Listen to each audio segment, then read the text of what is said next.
Welcome to Plowman's Backyard. My name is Kendra, and today I'm just going to be going over some of my favorite books. This is due to a collaboration that Jess from Roots and Refuge Farm is putting on reliable books for the homestead. That could be anywhere from gardening to chickens to seeds to canning, even medicinal medicines. I think it's a really great way to see all the resources out there that we homesteaders use. And today I'm going to share with you my top books, starting from my not necessarily least favorite, but starting from the bottom up to my absolute favorite at the end. So make sure that you don't miss the end of the video, because it's going to be my absolute favorite book that I'm going to share with you that I think every homesteader should have. So my first book I'm going to be sharing with you is The Gardening and Landscaping Techniques, and it has lots of illustrations in it. It's kind of like an encyclopedia, and it goes over everything from vegetable gardening to flower gardening, pruning, tools that are used, how to make cold frames and hotbeds. There's companion planting, propagating, even goes into different things like cover crops. It even has different organic fertilizers. It also teaches you how to make compost bins and starting compost, quick compost, and compost over time. It does soil health and fertility. They show you how to make cold frames. Here's one here, portable cold frames. So number 2 on my reliable resources list is the Complete Compost Gardening Guide, and this is by Barbara Pleasant and Deborah Martin. This has been really helpful for me to just kind of understand a little bit more about soil and a little bit more about how to compost. It goes through the tools that you need to do backyard composting, how to use worms temporarily over winter and then putting them back out in your garden in the spring. Shows you different methods, like a bin method, what to feed them, what not to feed them. So goes over compost activators, adding sulfur, gypsum, or rock sulfate. It's just been a really interesting read. I've had this for 6 or so years. It's just kind of helped me go through what I can be composting with the kitchen scraps to garden scraps in the backyard. So we do have a couple compost bins, and it usually takes us about 2 years to break down our things. So I've got 3 different piles going. It also goes into composting different techniques, whether you want to compost in trenches or heaps, which I have done before, where you dig down and you throw everything in the ground and then you're planting on top of that in the spring. It's a great resource so that you can start having that stuff on your own property instead of needing to go out and purchase those things. So next is number 3 on our reliable resources books. And this is Healthy Juices. So smoothies, shakes, infusions, and other healthy drinks. It says it's by Dr. George Pomelin Roger. I came through this, actually, my mother-in-law showed me this book. We've had it, I want to say, about 3 years now. Now, this isn't necessarily a homesteading book, but why I do recommend this is because it uses a lot of the things that we grow on our property. So it's using food for medicine. So I'll show you here. It's got lots of illustrations. This here is high cholesterol. There's actually 3 different smoothies you can make for high cholesterol. It goes through different, all kinds of things, from skin conditions to stomach issues. It literally goes through everything. So this high cholesterol would be really simple to make. It tells you basically the vitamins and minerals, the properties of this, how to go ahead and make it, what it's good for, and then basically it tells you the ingredients here. For instance, this high cholesterol, the first one, I chose it because it was just so simple. So this does 2 servings, and it's saying 4 tablespoons of oatmeal flakes, 1 apple, unpeeled if organically grown, 1 cup of strawberries, a teaspoon of cinnamon, and 1/3 cup of water. And all it wants you to do is blend that and drink it as a smoothie.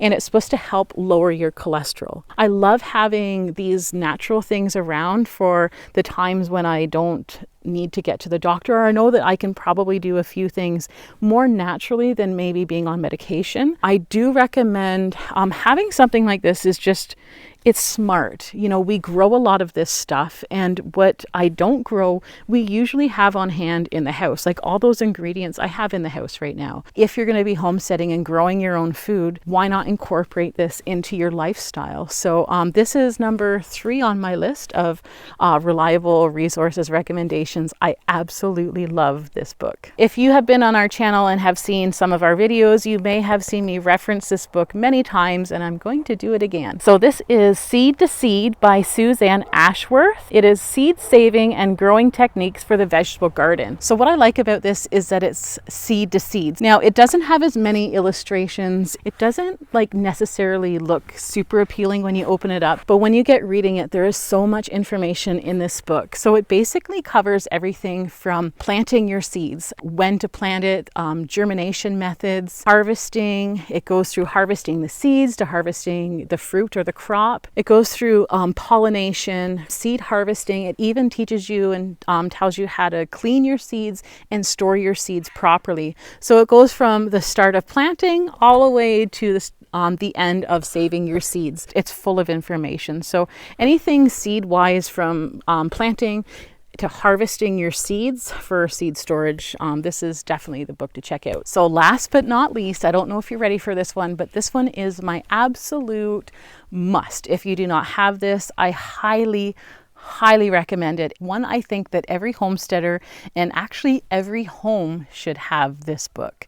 We've had it for a number of years now, and I would not want to be without this book. Number 1 on my reliable resources list is the Natural Remedies Encyclopedia. If you do not have this, I think everyone should have it. I will leave a link on where you can get this book. It ranges anywhere from $120 to about $80, depending on where you can find it. We have had this book for over 15 years, I think, maybe more. And we have given out so many of these books in the past to friends and family because that's how important this book is. It basically goes through all diseases. Every disease you can think of is in this book. Why I like it is that I can basically go anywhere on our property and find a use for something on our property in a medicinal way. Having a book like this on hand has been really beneficial. We use a lot of these things, from cough syrups to earaches. Basically what it goes through, like, it's got a list. There's so many different types of diseases. It also has a harmful substances list of things that could be harmful,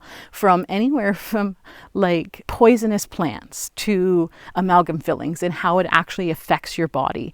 So there is a section here for symptoms and remedies, but there's also a section here to learn about how different things that we use every day affect the body and how the body works. And so this has been a fantastic resource for our family. So I'm just going to bring up one kind of condition or illness, if you want to call it that. If you are a regular on our channel, you know that I suffer from psoriasis. I have all my life. So I'm just going to look that up and just kind of show you the things that we kind of, or at least I try and implement here to make things better. So psoriasis here, it goes through the symptoms, what it would look like, the causes of what would cause psoriasis, and then a complete list of natural remedies that I can use to either heal or make it a little easier to live with psoriasis. So such things as decreasing such things as animal proteins. Carrot juices can also be a problem. So things to avoid: butter, milk, cream, eggs, processed white flour, sugars, and citrus fruits. Vitamins that I need to take to help my condition are vitamins A, B, complex C, and D. Sometimes there's also a reduction in calcium, magnesium, and zinc in people with psoriasis. And it just goes over some things to do. Heavy stress, losing weight, swimming in the ocean can be a huge benefit for people with psoriasis. Going through ultraviolet light, such as phototherapy, which I have done lots in the past. It's harder for people in the winter when things kind of get cold and then the house gets somewhat dry. There's also different types of creams to avoid, different types of creams to use. Making your own creams. Things, it says here, rub mashed avocado on psoriasis patches. It's cool and soothing. It also says that Chamomile is used to treat psoriasis and eczema that is this when the skin is dry and flaky.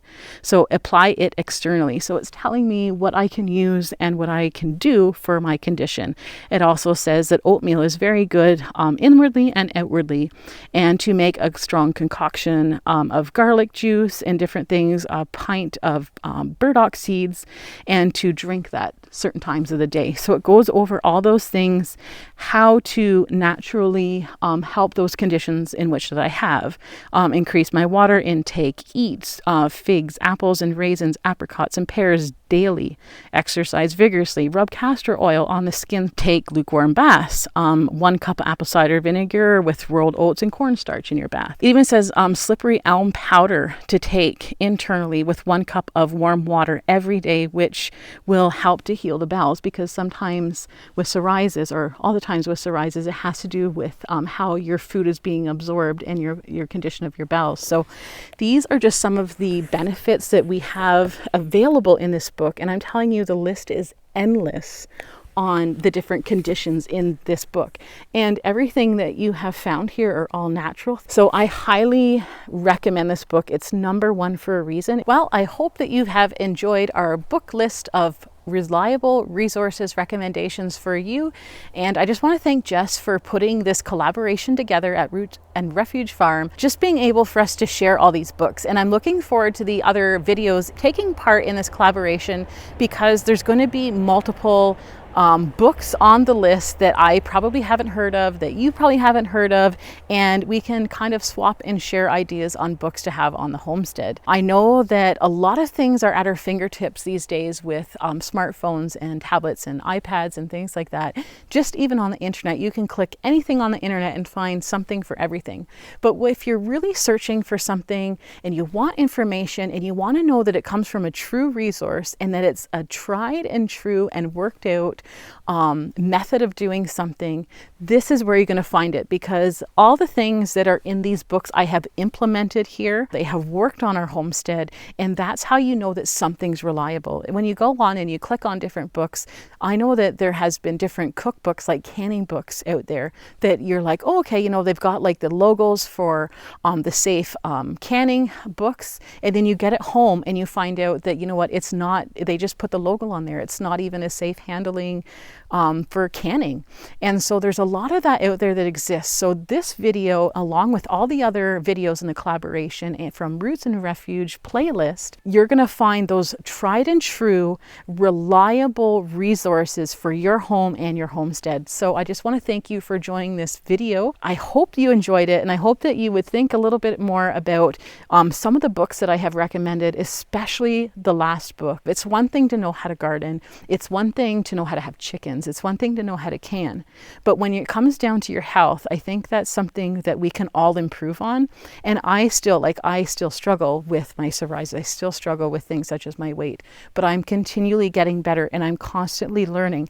But in order to do that, you have to have reliable resources that you can trust. I'm going to share something super personal. My husband and I tried for many years. We have been together since we were 16. I'm not going to give my age right now, how old I am. We have one daughter, and we had tried for years to start a family, and it wasn't working, and the doctor said it was not possible. We were told many times that to just kind of give up.